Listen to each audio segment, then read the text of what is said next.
Ladies and gentlemen, people of all genders, welcome to episode 20 of the Mies and Podcast Stories of the Dish Pit. I am Chef.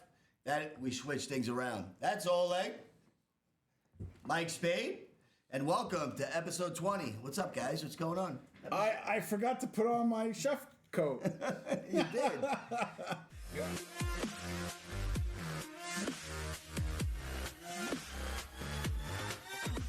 Go ahead, Chef. We're out of character. Does that still make him a chef? He can still be an internet chef, right? Without a chef coat, or does he have to put it on first?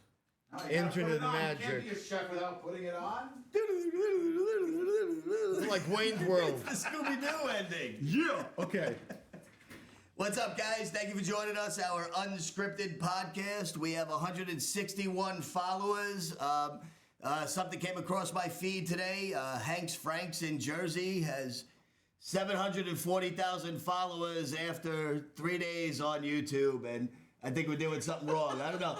Wait, Reg seriously? Barkers, they were like, oh, we have 21,000 followers. I'm like, yeah, the guy in India that's still making fucking naan bread under his armpit has more followers than us. But 161 or 2, and I'm pretty proud of that. You know, like, comment, subscribe. YouTube at Mies and Podcast. TikTok. I've been doing more TikToks. We'll get these guys involved too. Mies and Podcast, and that's that. What's up, Oleg? How are you? Come on. Excited to be here. Always excited to be here. Like the shirt says, shaved my balls to be here. He did. Nice. Okay. So, That's all good. we need to let everyone know something that's going to happen starting next episode. Oh, next episode. So you'll see things are a little different. I'm moving. I'm relocating. We're bringing the family down to Florida. I leave this Sunday, which will be a couple of days after this episode airs. As you can see, everybody is very upset about it, especially Oleg. You can see the tears coming out of his beers. But yeah, so you'll see me do a remote. We're going to do a little bit of a different kind of a concept, but we still hope you guys all join in, and that's the news. And yeah, man, Florida, warm weather all the time. Well, listen, I mean, we'll drink to that, right? Although I look down there when I first get down there on next Monday, and it's rain like the whole week. Like, That's what you son get. of a bitch. I can't win. I had the bike detailed, everything looking all pretty, ready to go down there, and it's going to be nothing but rain. So as always, shout outs to Reds Barkers, right? Reds Barkers on his chef coat. Don't forget about Throttle Junkies. I have nothing clever to say about Reds Barkers this week. All that we know is she's got the best Barkers on Staten Island. So if you're out there off the Kill Road, go check it out. Throttle Junkies, as always, on 231 Deer Park Avenue. You need work to your bike, go check it out. You always got those guys. And then otherwise, you're stuck with us. And one thing we're going to get into tonight, and I think it's a good topic besides fuck brunch, is... You're not wrong, but okay. I hate brunch. Ego versus experience versus technology. Yep. So excuse me, I just burped. But that alone is something else. Because I'm a touch guy. I've always been a touch cook. I don't know if you know what touch means. Just I can always tell when something's done. Yeah. You know, what Spade was talking about, nowadays coming up, and even, I'm guilty of it. We have this amazing meat thermometer at home, and I find that like when I'm doing like prime ribs or roast beefs, I'll still put that thing in just so that, I don't second guess myself. I guess maybe I find myself doing that in my later stages. But yeah, I don't know. If I'm on the grill and I'm working in a restaurant, I'm still a touch guy. I can always touch it and feel what the burger is, what the steak is, how, where the chicken's at, when to call the next table. But when doing something at home, I'm guilty. I use a meat thermometer. I don't think there's anything wrong with using a thermometer at home or even like on the line, down the line. Like if you're trying to look for consistency and to make it the same all the time and make it the way you want it exactly, you can use a thermometer without an issue. Like. All right, so let me ask you a question. So we're on the line, we're cooking, you're working fry, I'm working saute, boom, we're banging shit out. We look down the line and we see the grill guy with a meat thermometer. and he's got like 13 steaks on, 4 burgers, chicken, pork chops, and everything. We'll It's make all- the generally first thing we'll I'm make saying fun to of you him. is, bro, what the fuck is this guy doing? 100%. But if he can tempt the meat with a thermometer and still maintain speed, then you can't really guilt him for that, you know? Right, but I Like, think that's a big difference. You're not going to do that. I don't think you do that. you, in a you restaurant. don't do that when you're working on the fly, because most of the people that ordering the things don't know the exact cooking temperatures. Right. So what you tell them that is medium rare, they take it as medium rare. Like if it'll be off by 5 degrees, they're not gonna really harm you for that. And also you also have it because the thing is usually resting underneath the heat lamp. So then if it's slightly over temp or under temp, you tell them that that's because it was resting over here, and you blame the waitress. You know, but I think it's like when you. And you blame the waitress. Blame the waitress. I like that. Blame the waitress. But honestly, if you're coming in for a job and I have a saute position open and you tell me you can saute, I'm putting you on the line on a Friday night. Yeah. And you're gonna work the saute station. I'm gonna know within minutes if you're a saute cook. Yeah. I think it's the same thing with the grill. If you come in and you're a grill guy, I'm not going to expect you to pull out a meat thermometer and start temping your New York strips or your burgers just Yeah. to make sure, you know.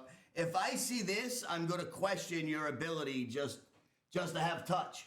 And I think that's where Well, that's the when you experience... do the whole hand But it's even technique. that, but even just looking at meat on a grill, bro, I can tell you, yo, that's Yeah. how it is. And on the line in the rush, when you have that, you have 15, you know, of this on, 10 of this, and things like that. You know where everything is, and you'll line them up on a grill. If I look down the line and if I'm interviewing you for a grill position, you come in, I'm a grill cook. That's Yeah. what I do. 15 years been a grill cook. You put out a fucking meat thermometer, I don't want you in my kitchen. Yeah. No, definitely. 100%. Okay, so my question to you is, why? If he's trying to be perfect and make sure that you want a medium rare and he's going to make it at 125 degrees, then After 15 years, you need to be able to be that thermometer. You need to know your temperatures. If that's all you're doing for 15 years is cooking steak, you should be able to cook that steak blindfolded. In a restaurant, you hire for positions. correct. So you're hiring for, again, saute. You're hiring for a grill cook. You're hiring for a roundsman, somebody who can do anything. You're hiring for garde manger, a cold guy. And if you come in applying for that position, you know that position. If you come in on the grill and you have to temp everything that's going out, there's nobody should be working in a restaurant that has to temp it. I'm sorry, I'll say that right now. You shouldn't be working in a restaurant on a grill if you need a meat thermometer because you're just unconfident in what you can do. Yeah. You should be able to. You're going to tell me the guys at fucking Ruth Chris, Chadwick's, or wherever you are in Brooklyn.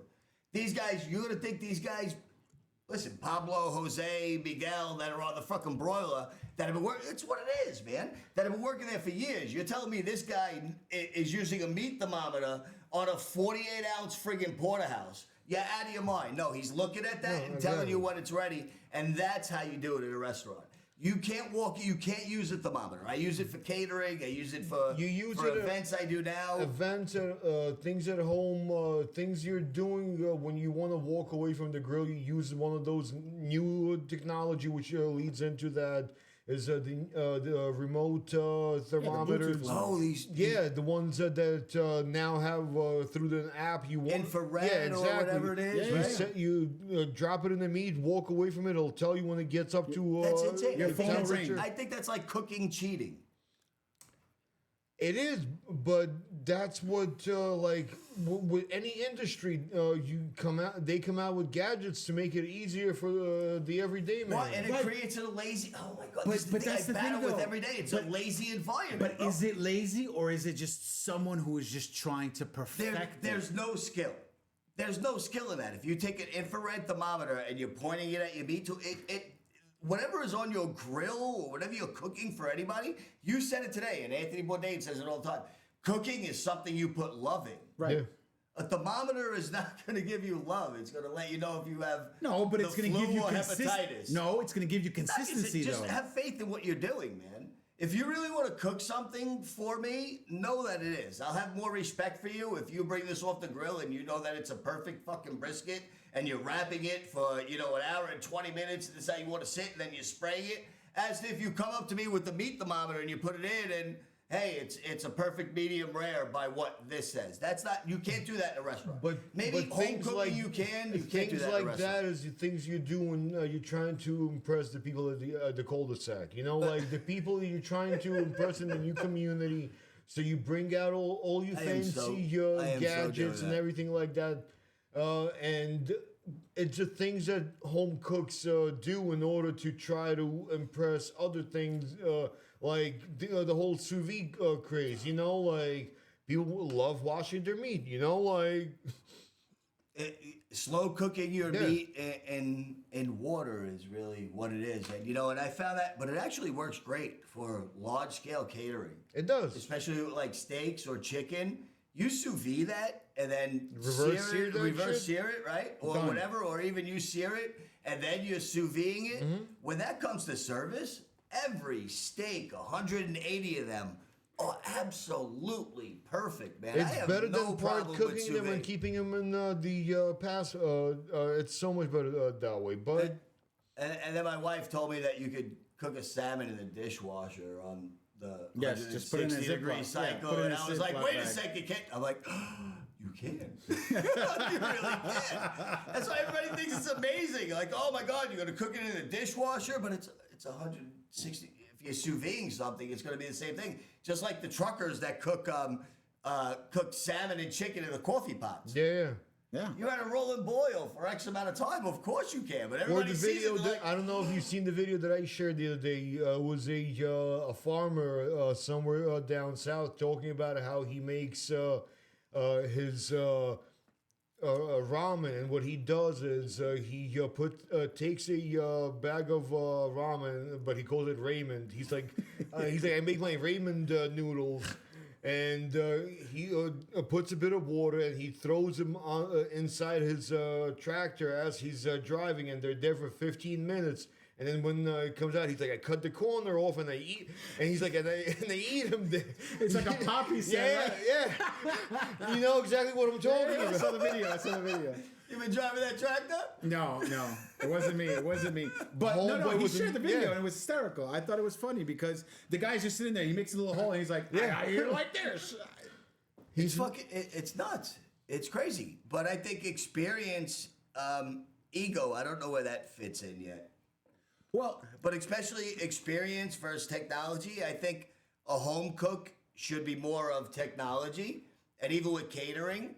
But if you're on a line, it's experience 100%. If you're in a restaurant. Well, the ego thing that I was talking about is the fact that you could sit there and you can do, like you guys said, 15, 20 years on the line and doing all the work, right?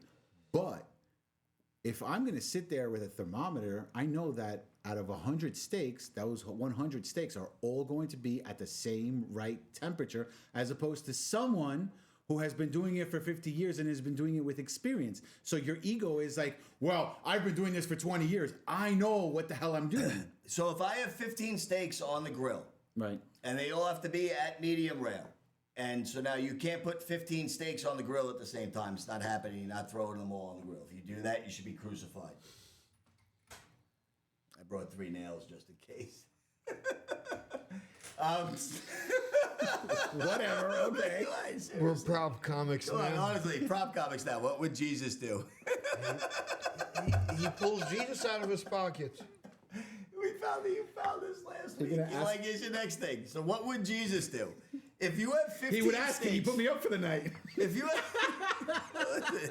Oh, my Shout God. out the crow. Wow, there you go. Cheers to that. Cheers to the crow. If nobody caught that, you would put me up for the night. That's what he did with the 3 nails when he walked into the bar. Anyway. So if you got 15 steaks and they got to get on the grill and they're all going to go medium rare. So that's at least 30 seconds from the first steak to the last steak. Honestly, this is how it works in my head. My head's Right. weird. You guys know that. I would rather, you can't sit there and temp. How long is it going to take you to do this? All the way down for 15 steaks as it's going to take me to do this. That's how I'm going to know where my steaks are. So you Okay. can take your thermometer and do whatever you want. You're not going to beat me when it comes to me feeling. My steaks are going to be perfect. Your steaks are all going to be off. Because that first steak is going to be at 143 degrees before your last steak gets to 135. And I had friends of mine in Florida making fun of me because my prime The ribs that I only cooked way on you- Easter were 133. They were like, it's got to be 127. I'm like, son of a- The only way you'll ever temp all 15 steaks right at the same type if they all have a thermometer in them. In them. And Already. or you have a pitchfork with Yeah. thermometers on That's the the end. only way. Like the new modern ones that beep whenever. So you could have, if you're doing it for whatever, you could have 15 set up. They will beep at whatever 135 whatever. And that's when they'll go off. But other than that, if you're trying to individually temp them, that will never work. There's no way. Well, that I agree with. I agree with the fact that you can't sit there and poke each and every single one of them. But if you had thermometer, okay, doing 15 steaks at a time, that's a bit much. How often does that really happen? Well, catering, yes. Go to a steakhouse. Well, if you go to a Bro, you're gonna tell steakhouse, me you go to one of these steakhouses in the city or anywhere, or even these little mom and pops, and that's what you go for. But so who's yeah, to your say that they're boiler not- guy's gonna have at least any time, right? If you work in a steakhouse, you have at least 8 to 10 steaks on the grill at all time, all at different temperatures. who's to say that these restaurants are not sous videing the whole Oh, no, time, they're and then not. they're just reverse No, searing it no. on the fucking? It's not happening. From years of experience, realistically, the only time chef really temps the meat is when he's either teaching somebody or testing out what they did. Like if he's doing a trail or something like that, or he's that's when they will test out the actual temperature to see what you're made of. Like other than that, when you're on the line, you're going by feel and smell, using all your senses to produce the best work. You're not going to be sitting there poking the meat or whatever it is. It's just not effective or anything like that. And you got to remember, you're going to get a ticket with, it's going to happen, with 2 rares, 1 medium rare, and a well done. Yeah. You have to cook them all. They all have to be ready in the past at the same time.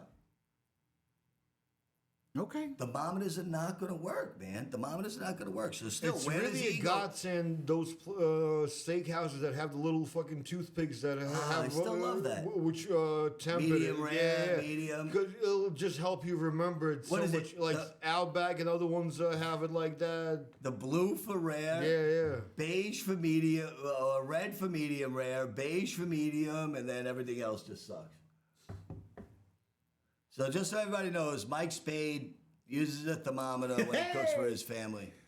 Well, listen, you got to make sure that, it's good for people so that way you could be like, yeah, I did it. They don't need to know that you use the thermometer unless they're, poking their steak. I don't looking know. And for- It's that a whole goes thing. to prove what we were saying, that you use that shit when you doing things for at home. Yeah, at When home, you when want you to have the impress loved time. ones. Like When you have the time, when Yeah. you're doing covers and you're timing everything, that's like nah, the people man. that swear by 6-minute eggs. Like things like that. Like if you.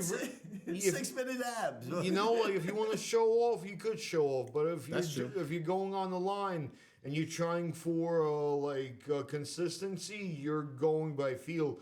Especially if you're doing this for over a decade, you will Yeah. know that by just the smell when that item is done. Don't come apply for the job. Tell me you've been doing this for 10 years and you pull out a meat thermometer. Yeah.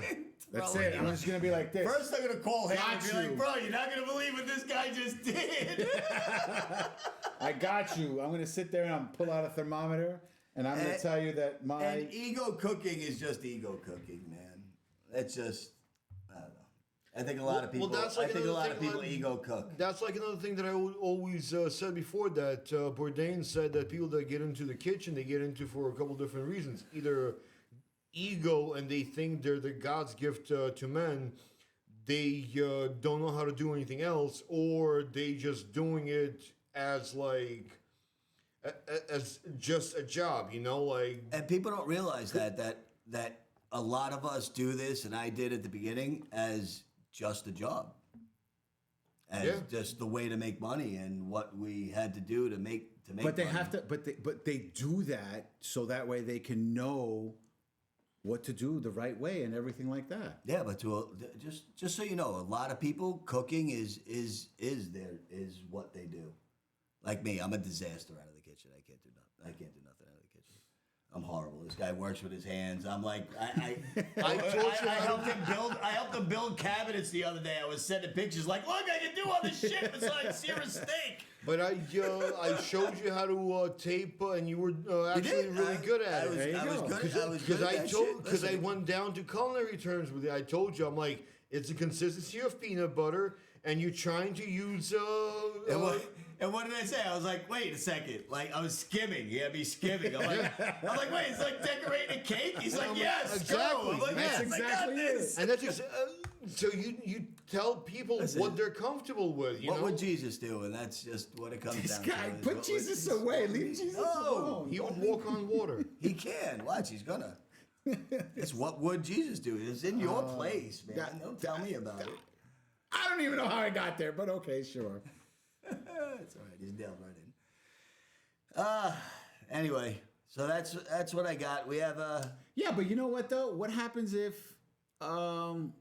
like we were talking about it off air, right? You were saying what happens if the stove or the burner or whatever has a hot spot or something, and things take longer in one spot than the other. hot spots. You know how to work. I mean, you know if When you start a grill, before beginning a shift, you learn where all the hot spots are. top right corner.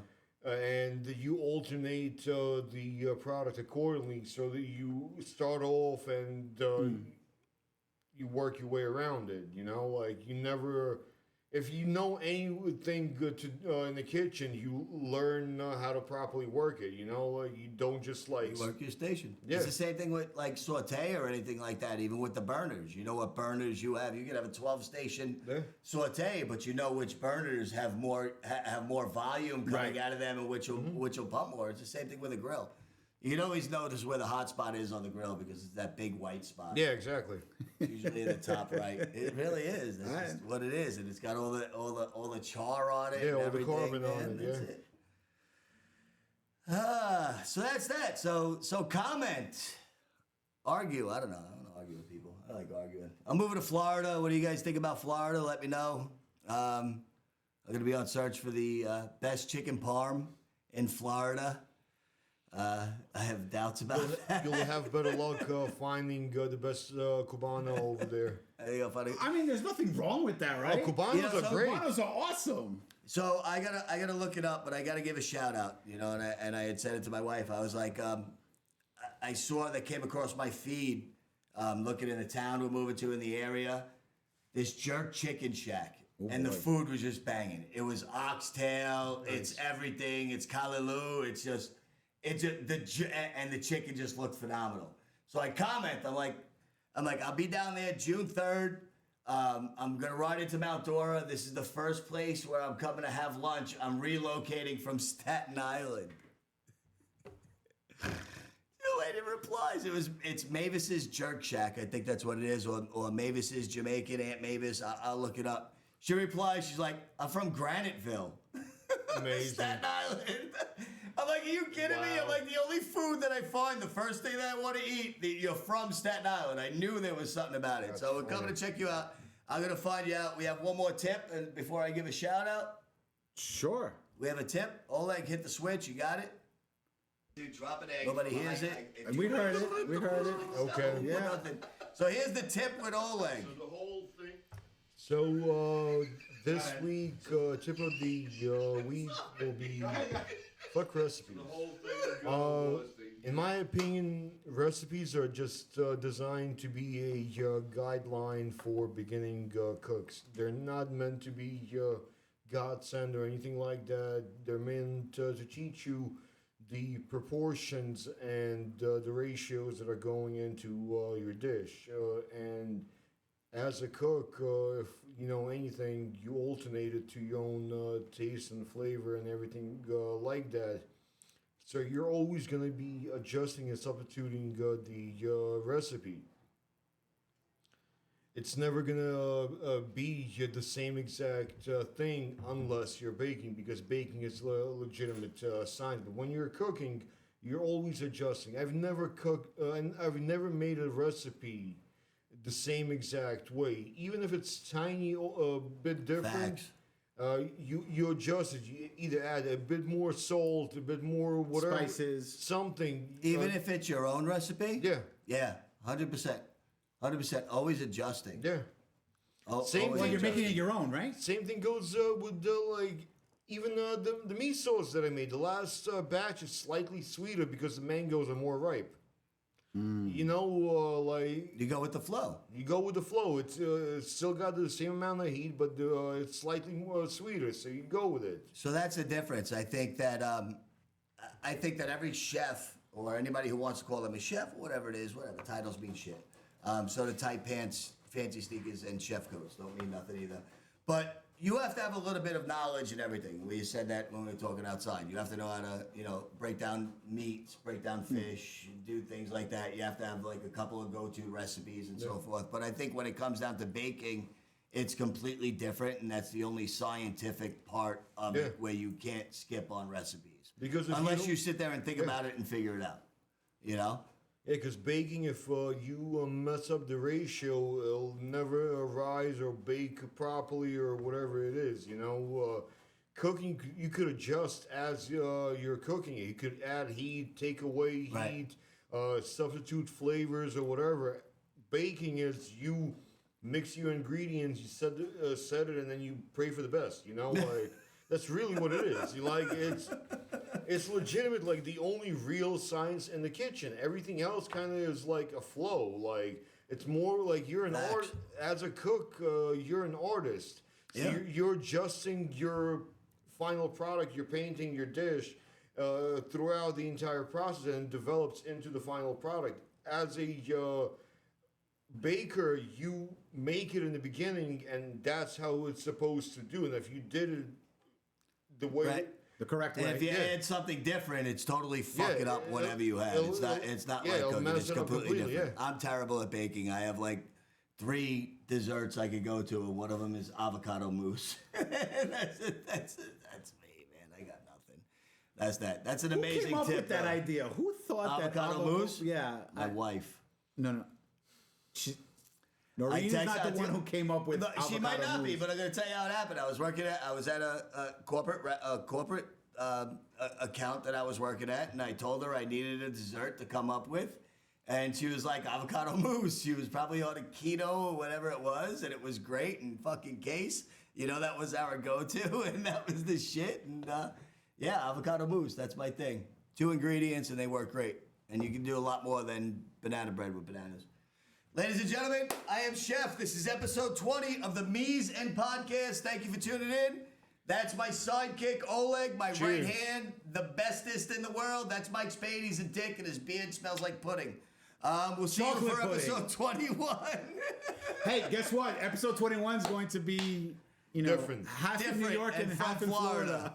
Check out the TikTok page, too. Mies and Podcast on TikTok.